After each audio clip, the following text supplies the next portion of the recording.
جو شخص بھی خود کو نیکی کے کاموں میں مشغول رکھتا ہے، اصل میں اسے اللہ سبحانہ و تعالی کی طرف سے خیر اور بھلائی دی گئی ہے، اور جو شخص بدی اور شر کے کاموں میں الجھا ہوا نظر آئے تو اسے ایسے معاملات میں بھی اللہ سبحانہ تعالی ہی کی طرف سے پھنسایا گیا ہے۔ اگر تمہارے پاس علم ہوگا تو تم اللہ سبحانہ و تعالی کی حقیقت کو پہچان لو گے، اور جب اللہ سبحانہ و تعالی کی حقیقت کو جان لیا تو تمہارے دل میں اللہ سبحانہ و تعالی کا خوف بیٹھ جائے گا۔ اور اگر تم علم حاصل نہیں کرتے کہ تمہاری طبیعت میں غرور اور تکبر کے عناصر مستقل بسیرا کر لیں گے۔ بہترین دولت یہ ہے کہ تمہارے نفس کے پاس ایمان اور شکر گزاری کی دولت موجود ہو، اور تمہارے سامان میں سے بہترین یہ ہے کہ تمہاری طبیعت میں تقوی کا عنصر موجود ہو۔ جو شخص اپنی ذات کی تشہیر اور اپنے نام کو دنیاوی بلند و مرتبہ تک لے جانے کے لیے کوشش کرے تو ایسے شخص کو اللہ سبحانہ و تعالی ذلت سے دوچار کریں گے، اور جو شخص اللہ سبحانہ و تعالی کا خوف دل میں رکھے ہوئے اپنی طبیعت میں عاجزی پیدا کرے تو ایسے شخص کو اللہ سبحانہ و تعالی عزت اور بلند مرتبے سے نوازیں گے۔ کسی بھی شخص کے گناہوں میں مبتلا ہونے کی یہ نشانی ہی بہت ہے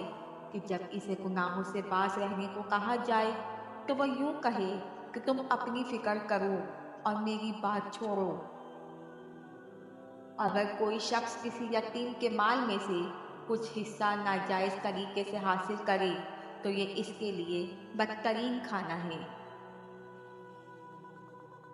اللہ سبحانہ و تعالی کی تخلیق کردہ جنت میں داخل ہونے کے لیے 8 دروازے بنائے گئے ہیں، جنہیں کبھی کھولا جاتا ہے اور کبھی بند کر دیا جاتا ہے، لیکن ایک دروازہ ایسا ہے جو کبھی بھی بند نہیں کیا جاتا، اور وہ ہے توبہ کا دروازہ۔ لہٰذا کبھی بھی اللہ سبحانہ و تعالی کی رحمت کے حوالے سے مایوس مت ہونا، اور نیک اعمال کو جاری رکھنا تاکہ تم بھی جنت میں داخل ہو جاؤ۔ جو شخص اپنے ذمے لگائے گئے کاموں کو احسن طریقے سے نہیں سر انجام دے پائے وہ شخص دوسرے لوگوں سے بہتر نہیں ہو سکتا، اور جو شخص لالچ سے کام لینے والا ہو وہ شخص کبھی اپنی تقدیر میں عنایت کردہ مال سے خوش نہیں ہو سکتا۔ جب تم کسی شخص سے اپنی ضرورت کو بیان کرو تو یہ ضرور خیال رکھو کہ اتنا زیادہ نہ مانگ لو کہ اگلے شخص کے لیے تمہاری ضرورت کو پورا کرنا مشکل ہو جائے، اور یاد رکھو کہ تمہارے نصیب میں جتنا رزق لکھ دیا گیا ہے وہ کسی بھی حال میں تمہیں مل کر رہے گا۔ اگر تمہارے دل کی آنکھ معاملات کو دیکھنے سے قاصر ہو، یعنی کہ نیکی اور بدی کے بیچ فرق نہ کر پائے، تو یہ اندھا پن سب سے برا ہے۔ دین اسلام میں امانت داری کو بہت اہمیت دی گئی ہے۔ مثال یوں سمجھو کہ جیسے کسی مسلمان کی جان بہت زیادہ اہمیت رکھتی ہے، ویسے ہی اس کے مال کی ایمانداری کے ساتھ حفاظت بھی اتنی ہی اہمیت رکھتی ہے۔ اگر کوئی شخص تمہارے پاس حق پر مبنی بات لے کر آئے تو اسے مان لینا، بھلے اس شخص کے ساتھ تمہاری ذاتی طور پر دشمنی ہی کیوں نہ ہو، یا وہ شخص زمانے میں بدنام ہی کیوں نہ ہو۔ جس بات کی جانب تمہارا دل اشارہ کرے تو بہتر معاملہ یہ ہے کہ اس پر یقین کرو اور شک سے گریز کرو، کیونکہ شک کرنا انسان کو کفر میں ڈال دیتا ہے۔ خود کو غیر محرم عورتوں سے دور رکھو، کیونکہ شیطان عورتوں کا سہارا لے کر ایک باعمل انسان کو اپنے جال میں پھنسانے کی کوشش کرتا ہے۔ جوانی بے قدم پھونک پھونک کر رکھو، کیونکہ جوانی اور پاگل پن میں کوئی فرق نہیں ہوتا۔ سود کی کمائی سے ہمیشہ خود کو محفوظ رکھو، یہ بدترین کمائی ہے۔ جو شخص خود پر آنے والی مصیبت پر شکوہ نہ کرے اور صبر سے کام لے تو اللہ سبحانہ تعالیٰ کے ہاں اس کے لیے بڑا اجر موجود ہے۔ نماز ادا کرنا ایک مسلمان کی بنیادی ذمہ داریوں میں سے ایک ہے، اور اس کی مثال ایک پیمانے کی سی ہے۔ جو شخص اس پیمانے کے معیار پر پورا اترا وہ کامیاب ہو گیا، اور جو اس کے معیار پر پورا نہ اترا وہ ناکام ہو گیا اور عذاب کا مستحق ٹھہرا۔ جو شخص اپنی طبیعت میں تکبر کو شامل کر لے تو اللہ سبحانہ و تعالی اسے ذلیل اور رسوا کر دیتے ہیں، اور اگر کوئی شخص دنیا کو محبوب کر لے تو اللہ سبحانہ و تعالی اسے اس دنیا میں اتنا الجھا دیتے ہیں کہ وہ دنیا سے تنگ آ جاتا ہے۔ کبھی بھی اپنے دوست کی اپنے لیے محبت کو ناپنے کی کوشش نہ کرو، بلکہ یہ سوال اپنے دل سے کرو، کیونکہ جو احساسات تمہارے دل میں اپنے دوست کے لیے ہوں گے وہی خیالات تمہارا دوست بھی تمہارے لیے رکھتا ہوگا۔ قرآن کریم اللہ سبحانہ و تعالیٰ کی طرف سے نازل کی گئی سچ پر مبنی کتاب ہے، اور اللہ سبحانہ و تعالیٰ کے ساتھ تعلق کو مضبوط کرنے والی چیز تقویٰ کو قائم رکھنا ہے۔ اللہ سبحانہ و تعالیٰ کی عطا کردہ نعمتوں کے لیے شکر گزار رہو، کیونکہ شکر گزار رہنا نصف ایمان ہے۔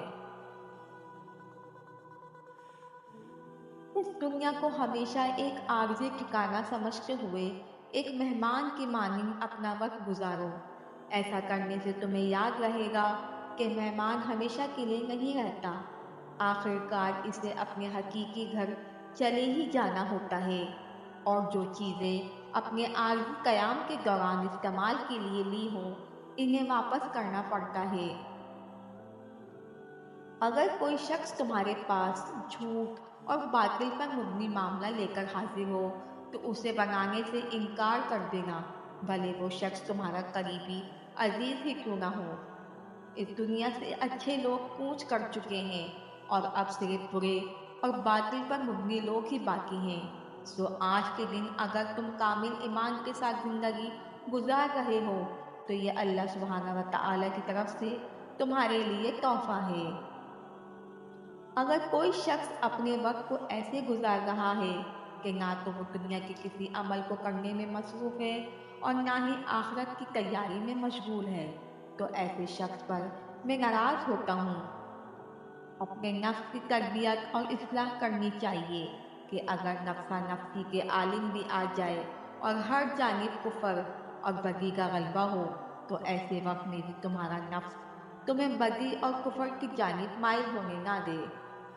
جس شخص نے اپنے دنیاوی معاملات میں بہتری لانے کی کوشش کی تو ایسے شخص نے اپنی آخرت کے معاملات کو خراب کر لیا، اور جس شخص نے اپنے دنیاوی معاملات کی جانب توجہ نہیں دی لیکن آخرت کی تیاری میں مگن رہا تو ایسے شخص کی دنیا تو خراب ہوئی لیکن آخرت سنور گئی۔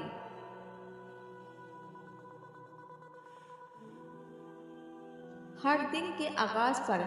اللہ سبحانہ و تعالیٰ کی جانب سے ایک فرشتہ اعلان کرتے ہوئے کہتا ہے کہ اے انسان، اس دنیا کے فائدے والے مال و متاع سے کئی بہتر تمہارے لیے وہ مال ہے جو بھلے کم ہوں لیکن اس وجہ سے تمہاری آخرت کی زندگی سنور جائے گی۔ اب تک جتنے بھی انبیاء کرام آئے ان کی عادات اس دنیا کے تمام لوگوں سے بہترین ہے۔ جتنی بھی باتیں کی جائیں اللہ سبحانہ تعالیٰ ان میں سے بہترین ذکر ہے، اور جتنی بھی کتابوں کا پڑھ لیا جائے ان میں بہترین تحریر قرآن کریم کی ہے۔ اللہ سبحانہ و تعالیٰ کے احکامات کو مانتے ہوئے عبادات کو صحیح طریقے سے ادا کرو، اور اللہ سبحانہ و تعالیٰ کی ذات کو مانتے ہوئے کسی کو شریک مت ٹھہراؤ، اور قرآن کریم کی تعلیمات پر سچے دل سے عمل کرتے رہنا۔ قرآن کریم جس کام کی اجازت دے اسے کرنا، اور جس کام سے روکے اس سے خود کو باز رکھنا۔ جو شخص اس دنیا میں دکھاوے کے لیے نیک اعمال کرتا رہا ہوگا تو ایسے شخص کو اس دکھاوے کا صلہ قیامت کے روز اللہ سبحانہ و تعالیٰ کے عذاب کی صورت میں ملے گا۔